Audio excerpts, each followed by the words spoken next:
Assalamualaikum warahmatullahi wabarakatuh. Halo anak-anakku semua, apa kabar?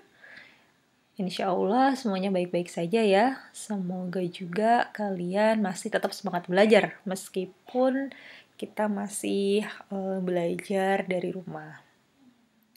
Oke, baiklah, untuk mempersingkat waktu langsung saja. Selamat datang di pertemuan matematika yang kelima. Nah, kali ini kita masih dalam materi yang sama, yaitu statistik. Bedanya kali ini hal yang kita bahas yaitu tentang angka baku dan koefisien variansi. Nah, seperti apa? Mari kita lihat. Oke, definisi angka baku dan koefisien variansi. Nah, angka baku ini nama lainnya adalah z-score. Jadi kalau misalkan nanti dalam soal kalian tuh ditanyain z-score-nya berapa gitu. Nah, itu tuh sebenarnya adalah si angka baku gitu. Jadi jangan bingung lagi ya di sini. Nah, kemudian definisi dari angka baku itu adalah nilai yang menyatakan perbandingan. Nah, antara suatu nilai data dengan nilai rata-ratanya yang kemudian dibagi dengan simpangan bakunya. Nah, untuk apa sih kita mencari angka baku gitu? Nah, angka baku ini digunakan untuk membandingkan kenaikan atau perbedaan suatu kejadian dengan kebiasaan. Tuh. Kemudian, semakin besar nilai angka bakunya, maka semakin baik pula nilai tersebut. Nah, apa bedanya dengan koefisien variansi? Nah, kalau koefisien variansi itu nilai yang menyatakan perbandingan antara standar deviasi ya. Sama sih, di sini ada standar deviasi dan simpangan baku itu juga sama. Dengan nilai rata-rata atau mean yang dinyatakan dengan persen. Gitu. Jadi kalau di sini dibutuhkan 3 data, yaitu nilai data, nilai rata-rata, dan simpangan baku.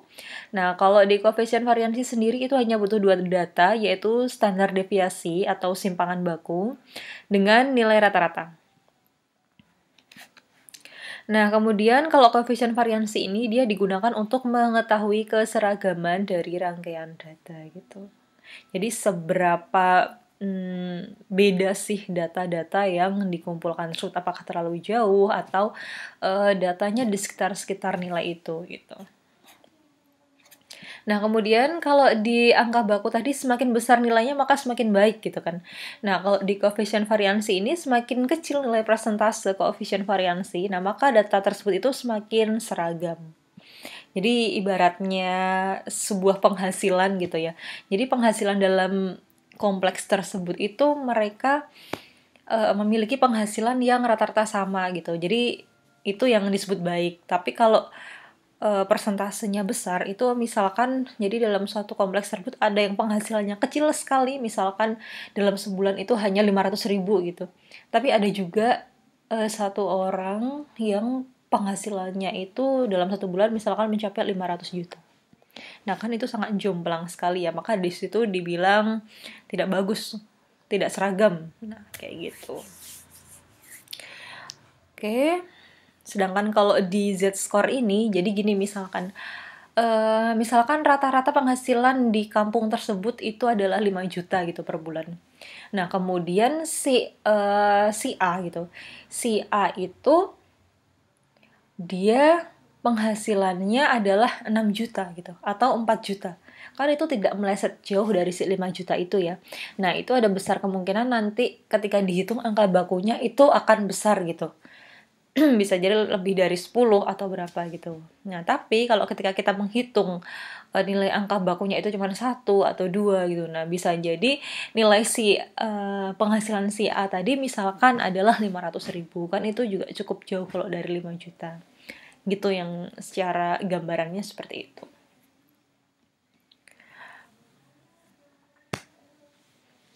Nah, oke, di sini ada rumus untuk Z-score. Oh iya, simbol dari angka baku atau Z-score itu adalah Z ya, gitu.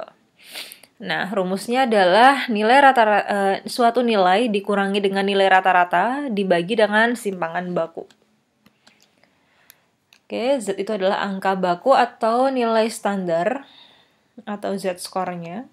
Kemudian X itu adalah nilai data, kalau yang seperti Ibu ilustrasikan tadi adalah misalkan penghasilan seseorang gitu. Dan kemudian X bar ini adalah rata-rata hitung, nah misalkan adalah rata-rata penghasilan orang di kampung itu gitu. Dan yang terakhir itu adalah S atau standar deviasi atau simpangan baku. Nah, kalau koefisien variansi rumusnya adalah KV. Nah, KV ini adalah simbol dari koefisien variansi.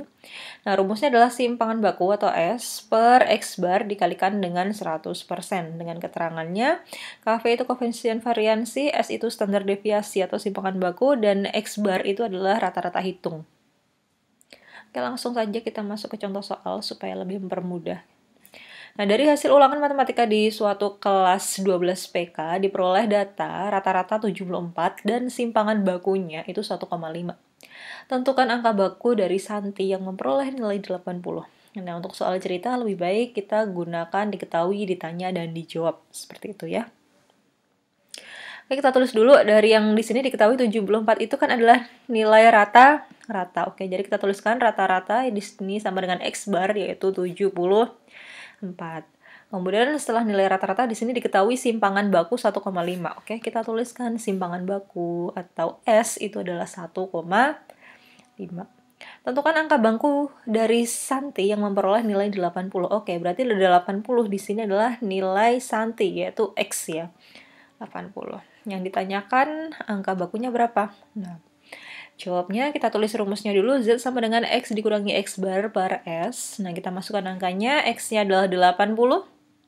Kemudian X barnya adalah 74, kita masukkan ke sini. Dan S-nya di sini adalah 1,5. Oke, kita hitung, 80 dikurangi 74, baru dibagi 1,5. Nah, ini hasilnya 6. Kemudian dibagi 1,5, hasilnya adalah 4. Nah, jadi angka baku Santi di sini adalah 4. Karena angka bakunya di sini nggak terlalu jauh juga ya dari si rata-rata. Jadi di sini nilai angka bakunya hanya 4. Oke. Next, kemudian masuk ke contoh yang kedua. Nah, nilai baku Devi di sini adalah 1,2. Jika rata-rata kelas itu 66 dan standar deviasinya itu 2, tentukan nilai si Devi tersebut. Oke, kita tulis dulu diketahuinya. Yang pertama di sini diketahui nilai baku Devi, berarti adalah angka baku atau Z, sini 1,2. Terus rata-rata kelasnya 66. Oke, kita tulis rata-ratanya atau X bar itu 66. Dan standar deviasinya 2. Kita tulis S sama dengan 2. Dan yang ditanyakan adalah nilai Devi atau di sini sebagai X. Seperti langkah yang nomor 1, kita tulis dulu rumusnya, kemudian kita masukkan angka-angka yang sudah diketahui. Kebetulan di sini yang sudah diketahui adalah Z. Z-nya adalah 1,2, kita tulis sesuai posisinya ya. Kemudian X di sini belum tahu karena ini yang ditanyakan. Kemudian X bar-nya 66, kita tulis di sini. Dan S-nya adalah 2, kita tulis di sini. Nah, kalau kalian menjumpai seperti ini, otomatis yang pertama kita lakukan adalah perkalian silang.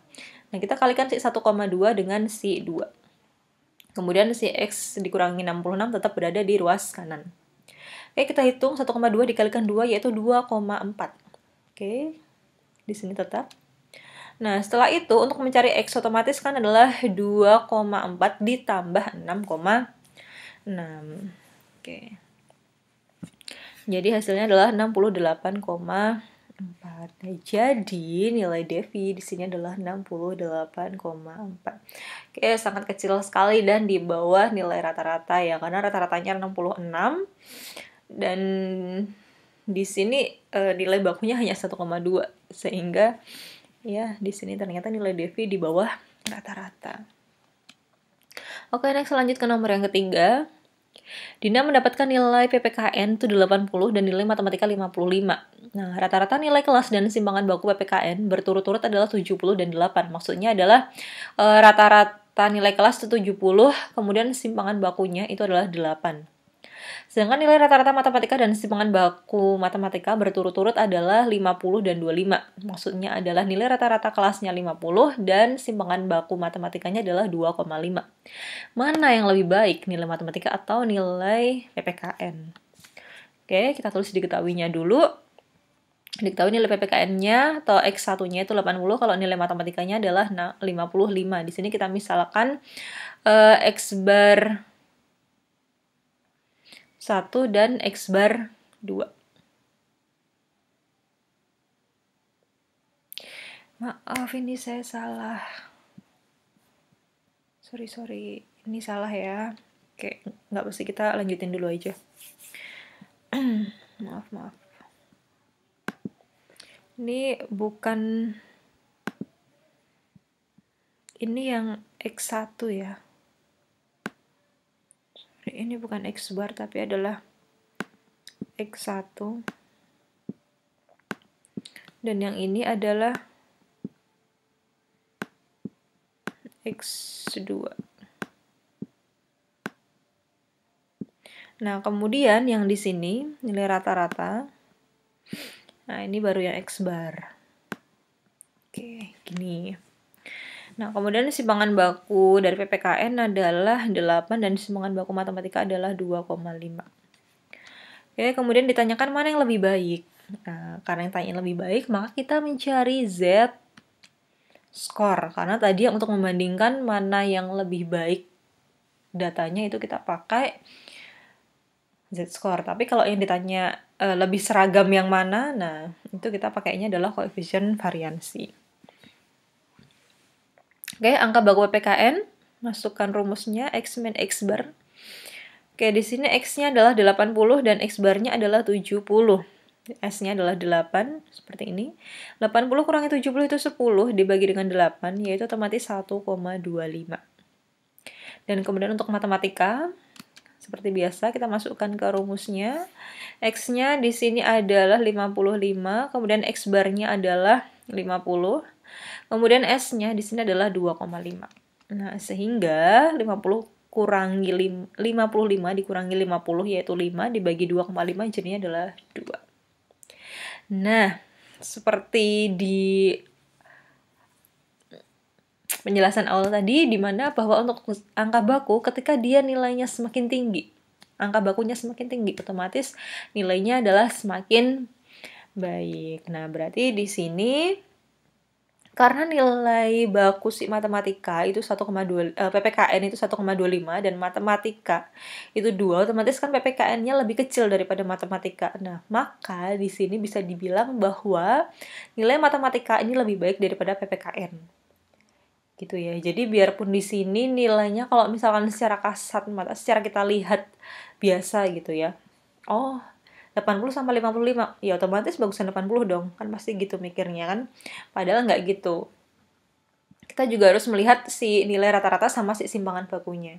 Di sini dia dapat 80, tapi ternyata rata-rata kelasnya adalah 70. Dengan simpangan bakunya itu 8, otomatis maksudnya simpangan baku 8 itu sebaran datanya itu dia terlalu banyak gitu. Ya, jadi nilai dari kelasnya terlalu bervariasi gitu. Mungkin yang 100-nya juga banyak, tapi yang nilai 3-nya juga banyak gitu. Jadi terlalu bervariasi. Sedangkan di matematika, biarpun di sini dia mendapat nilai 55, tapi nilai rata-rata kelasnya di sini hanya 50. Jadi nggak jauh beda gitu. Dan di sini simpangan bakunya juga kecil. Sehingga besar kemungkinan bahwa nilai anak di kelas tersebut itu rata-rata hanya sekitar segini gitu. Jadi nggak jauh dari angka 50. Seperti itu gambarannya. Oke, next nomor 4. Di sini adalah rata-rata nilai matematika itu 6,8 dengan simpangan bakunya 1,36. Hitung besaran koefisiensi variansinya. Oke, seperti biasa ya kita tuliskan diketahui dulu. Nilai rata-rata matematika itu adalah X bar yaitu 6,8, simpangan bakunya itu 1,35 dan ditanyain koefisien variansi. Nah, tinggal kita masukkan aja S per X bar. S-nya adalah 1,36 dan X bar-nya adalah 6,8. Nah, ini kita hitung aja. Ini dikalikan 100, jadinya 136, kemudian lalu dibagi dengan 6,8, sehingga menghasilkan 20%. Nah, jadi koefisien variansi dari data tersebut adalah 20%. Oke, cukup mudah ya, insya Allah kalian mengerti kalau yang ini. Karena sangat simpel sekali. Oke, next, nomor terakhir. Suatu kelompok siswa setelah diukur dan diteliti berat serta tinggi badannya itu diperoleh rata-rata tinggi badan itu 160 cm dan berat badannya 60 kg. Dengan standar deviasi masing-masing 8 cm dan 15 kg. Ukuran manakah yang lebih seragam? Oke, karena ditanyain yang lebih seragam berarti kita pakainya pakai apa? Iya, benar pakai koefisien variansi. Oke, seperti biasa kita tulis diketahui dulu. Yang diketahui yang pertama di sini adalah rata-rata tinggi badan, ya 160. Kemudian rata-rata berat badan yaitu X bar 2, 60 kg. Next, standar deviasi badan, tinggi badan itu 8 cm dan standar deviasi berat badan itu adalah 15 kg. Oke, seperti yang tadi, karena ini membandingkan dua hal, maka kita cari satu-satu koefisien variansinya. Oke, yang tinggi badan dulu. Nah, berarti S dan X bar-nya kita pakai yang tinggi badan. Oke, S-nya tinggi badan adalah 8 dan X bar-nya adalah 160. Nih ya, ini dan ini ya. Oke, setelah dihitung ternyata dapatnya 5%. Kemudian untuk koefisien variansi berat badan itu KV-nya itu S-nya 15 dan X bar-nya adalah 60. Nah, setelah kita hitung 15 kali 100 itu 1500 dibagi dengan 60 dapatnya 25%. Oke, ingat tadi kalau koefisien variansi semakin kecil nilainya berarti semakin seragam ya. Gitu. Jadi di sini yang dibilang lebih seragam itu adalah si data tinggi badan. Oke. Nah, oke, baiklah, begitu saja yang bisa saya sampaikan untuk pertemuan kali ini. Semoga bisa terserap dengan baik oleh kalian. Atas kurang dan lebihnya saya mohon maaf. Wassalamualaikum warahmatullahi wabarakatuh.